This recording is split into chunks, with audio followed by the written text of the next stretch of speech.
Ladies and gentlemen, welcome to the quarterfinals of the Russian Cup. In the leg number one, our boys travel to Moscow to face off against Dynamo Moscow. So it was going to be, like I said, a very intense match. Dynamo Moscow always give us a very hard time. And the final score of the leg number one, 1-0. So the good news is we still have one more match. So the second and last leg of the quarterfinals will be played in St. Petersburg in our home in Gazprom Arena.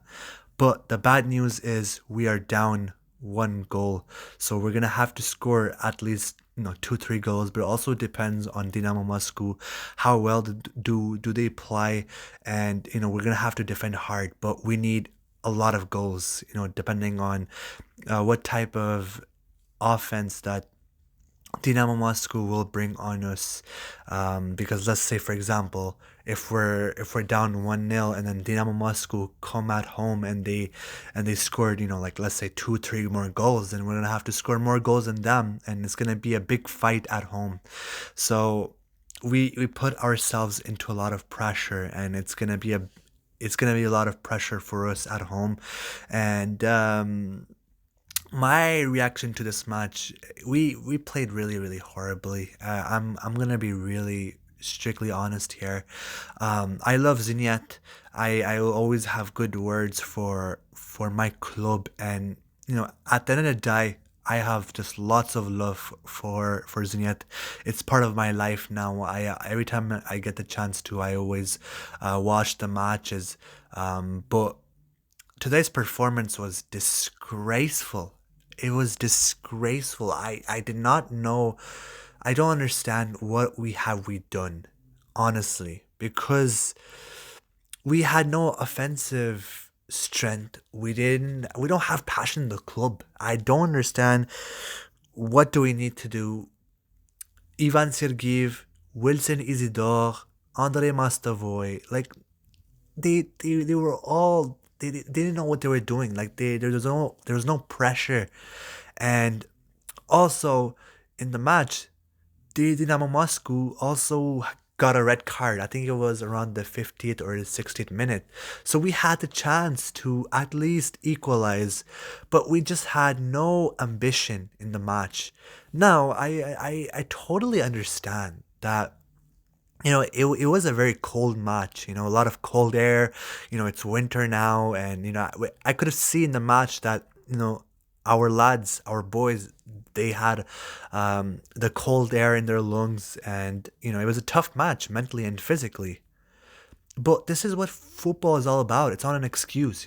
If you can't handle the weather, then you gotta stay home. Football, it's football, and you're professional, and you've got to stay professional. If it's too cold, just put on more heavy clothing. And look, I'm not saying to crucify them. I'm not saying that because like I want the players to just go full on and put their health at risk. But it's still football. And like when the organizers, like they took a look and they thought it was a good weather for football, and like it's go time and we have to play football, and it's just only for like, let's say, 90 minutes plus like the additional minutes. So it's not that bad. And plus there's a halftime. So you still have time to energize yourself. You still have time to take care of your body and get yourself warmed up for the second half. But honestly, from the first minute all the way till the 90th, maybe there's like maybe one or two or roughly three quality chances that we got. But all game long, it was just horrible. It was just horrible. There was just no ambition in the club. There was just no strength. There was just no. I didn't feel like we were gonna win the match. Honestly, I didn't feel like we were gonna draw. I was just, I've already accepted defeat. Obviously, I was hoping that maybe Sergeyev or Isidore or Mastavoy, one of these, very ambitious, very usually very strong strikers. I would have maybe expecting them to actually score a late winner, but no, even they were shut down. Even they couldn't, put any pressure. They couldn't um, even create any chances in the end of the match. So I was, I basically already accepted defeat, and it just honestly, our defense need to work as well. And the goal that we've given to Moscow, it was weak. Like Alip got absolutely bullied. He got physically pushed out. Like that ball for like when that their opposition player, like the opposite player, was making that run outside of the box. Alip should have either made a tackle, or he should have at least used his big body to get the ball, and that was not done, and he got physically pushed out of the ball. And then Krogavoy came in way too late. He came in way too late. Once again, a very bad goal, and I feel bad for Adamov because there was nothing that he could have done. It was just such a clean goal and such an open shot for the opposition player, and it was just a really bad goal to give. Once again, another very bad defensive error. And I've told you guys before, ladies and gentlemen, that I've told you before that our defense needs work.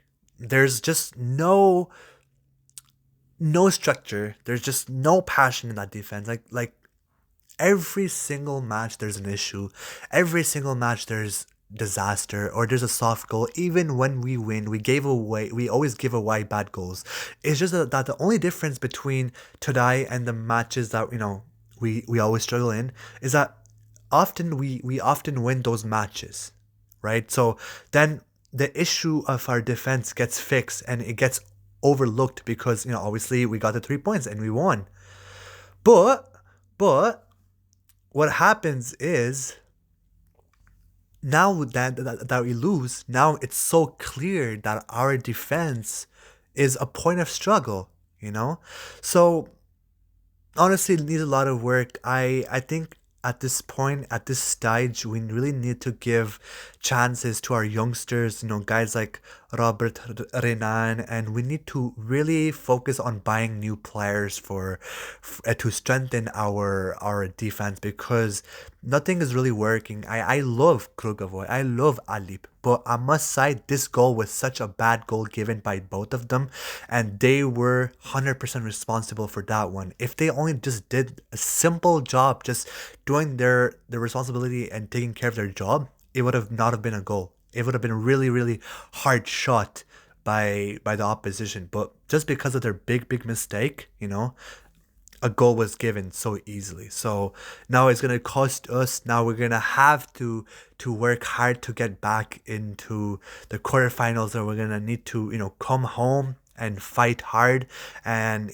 do our job defensively because now we're down 1 goal, so we cannot give an early goal, and our strikers got 2 times more job to do, and now they have a lot of stress on their shoulders. And I still believe in our team. We always do good when we play at home in Gazprom Arena, but it's still pressuring to be starting the match at home 1-0 down. And lastly, I want to add as well that I've seen a new issue as well that maybe I didn't talk about in the past, is that our bench is actually really, really weak. Like I've really realized that like our bench is really, really weak. We don't have quality players on our bench, and it's pretty surprising. I never really realized it. I thought maybe we had like more guys, but we have Vazuitin, and obviously today we had Vazuitin and we had Kershakov. That's already 3 guys, and then we had like maybe a few like Renan, and then we had like a few players, and we don't have quality players. And also like Sutormin and Irochin, they're not quality players. I don't know. I mean, I'm not gonna lie. Irochin has an age factor, so he's about 34, 35, or I think like around the age of 33, 34, 35. So I know there's an age factor. So obviously Irochin, I forgot who was. I think both Stormin and Irochin, they're both in their 30s. and or approaching 30s. I know one of them is in their 30s, and then is like late, like mid 30s, and one of them is like maybe 28, 29. So they're approaching an age where football, it's, it has become a little more tough for them, and they have, fitness issues, and it's okay, it's okay, it's just, it's normal, it's natural. But their quality has really taken a fall, and I don't know why Sergei Simak keeps playing Stormin and Irochin. I just, there's just a lack of quality in their play, and it's just that, I don't know, I don't see any progress from them. I don't see any change from them. Maybe sometimes Irohin makes changes, in like, let's say occasionally. But to come in every other game and play so oftenly for their quality, I think it's pretty, it's still pretty alarming, I would say. Our bench is really, it's really really weak. I didn't realize it that much, but now I'm starting to like realize it. Like the more the matches go by, the more I see like our quality of our bench is just really really weak. We don't have players that we can rely on. We don't have players that we can, have our full confidence on. And even in the league that I've seen so far, and the games and the teams that we have played against, we've played some very quality clubs, and their bench is just way stronger than us. And I've heard reports that we have one of the weakest bench in the Russian Premier League. So that's really really concerning. It's really alarming, and it should be looked at. So that probably means that we really need to upgrade our quality. We need to buy some players, and also we need to work on our academy, and it needs to be done now, because that's really, it's concerning. And also Dmitry Vasiliev, I heard he's injured, so I hope that he comes back very very soon. And Kovalyenka hasn't been just quality. I mean, he started the season really really good, but now he hasn't been ambitious. That's what I would use for him. He hasn't shown consistency in his quality yet. And Duqueiros is also very, like very much in a struggle. I'm really sad to see him struggle, because he also had some very electric matches for us, but Duqueiros also is struggling a lot. So now we're gonna focus on this weekend. We have a league game to come. Our match for, like, so basically for the Russian Cup, our next match will be next year. I think around March 12th, 2024. That's the date for our second leg. So a lot will change. If not, then that's really, it's really really bad. It's really really bad if nothing changes, because then I think like the transfer window will open, so we will have the opportunity to, buy some players. And also, I Pedro will be joining us around in January. So I'm really excited to see Pedro come to Zenit. We already signed him, and the contract is already signed like a few months ago. So Pedro will be coming to Zenit, and we have to buy new players, because next year we have to really really focus. I mean, we still have the league to focus on, but for next year, for 2024, we have some big matches coming, and our season is still underway. So a lot of changes needs to be done, and I do trust our board. I still do trust our staff. So let's see what happens. Now our focus is on our league match this weekend. So now, I mean, it's frustrating. It was a really weak performance, a really soft performance.